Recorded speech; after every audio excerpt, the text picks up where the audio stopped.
বাস্তু বাস্তু অনুসারে কৃষি জমি দ্বিতীয় পাঠ। নমস্কার বন্ধুগণ, আশা করি ঈশ্বরের কৃপায় আপনারা সবাই ভালোই আছেন।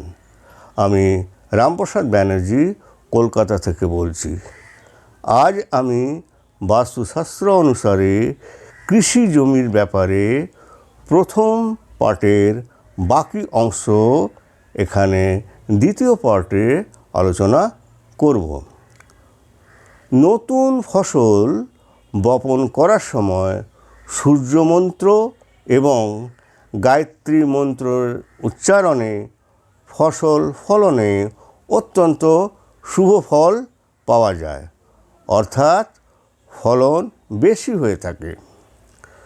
পবিত্র আগুন জ্বালানোর জন্য কৃষি জমির দক্ষিণ পূর্ব দিকে একটি গর্ত প্রস্তুত করা উচিত। বাস্তু অনুসারে প্রথম কাটা ফসল আদর্শভাবে ভগবান অগ্নিকে নিবেদন করা উচিত। কিছু শস্য পশু পাখির উদ্দেশ্যেও দেওয়া উচিত। যদি অমাবস্যার দিন ফসল কাটার মৌসুমের মধ্যে পড়ে, তবে একটি নারকেল পূর্ব দিকে মুখ করে মাঠে ভাঙতে হবে। এই অনুষ্ঠানটি সন্ধ্যার পর করা উচিত। কৃষিকাজে ব্যবহৃত সরঞ্জামগুলি দক্ষিণ পশ্চিমে রাখতে হবে। এগুলি কখনো উত্তর পূর্ব বা পূর্ব দিকে রাখা উচিত নয়। থ্রেশার মেশিন, গরুর গাড়ি এবং অন্যান্য যানবাহন উত্তর বা উত্তর পশ্চিম দিকে রাখতে হবে। এগুলি কখনোই উত্তর পূর্ব দিকে রাখা উচিত নয়। 7টি মরিচ এবং একটি লেবু সুতোর সঙ্গে বেঁধে কৃষি জমির প্রবেশদ্বারে একটি খামার বাড়ির প্রবেশদ্বারে বেঁধে রাখলে অশুভ শক্তির হাত থেকে রক্ষা পাওয়া যায়। কৃষি জমিতে বাস্তু অনুসারে গবাদি পশুর শেডগুলি উত্তর পশ্চিম বা দক্ষিণ পূর্ব কোণে স্থাপন করা উচিত।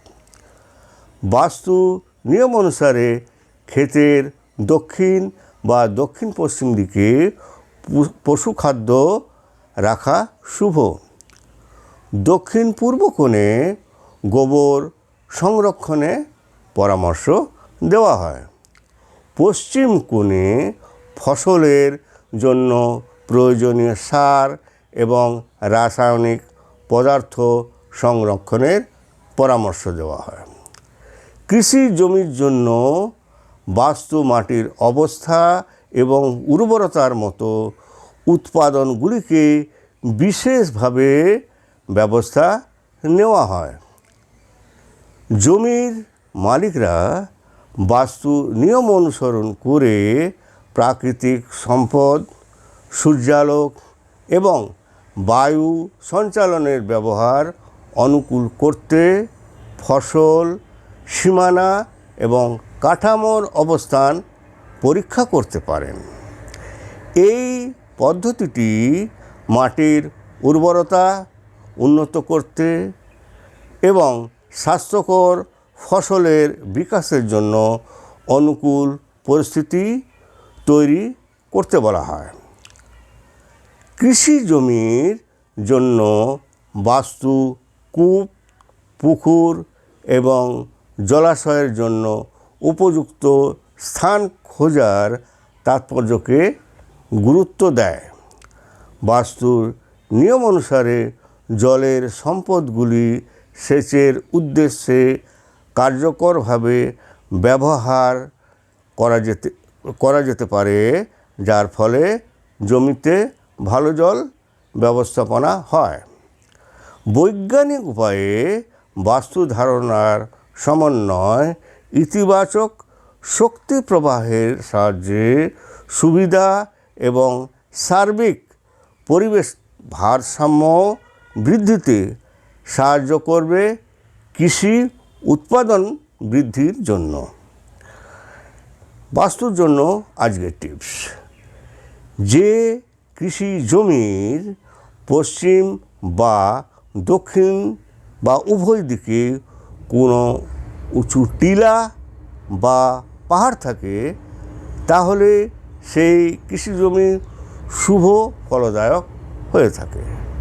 ভিডিওটি যদি ভালো লেগে থাকে তাহলে ভিডিওটি লাইক ও শেয়ার করবেন এবং চ্যানেলটিকে সাবস্ক্রাইব করার জন্য অনুরোধ রইল। ধন্যবাদ।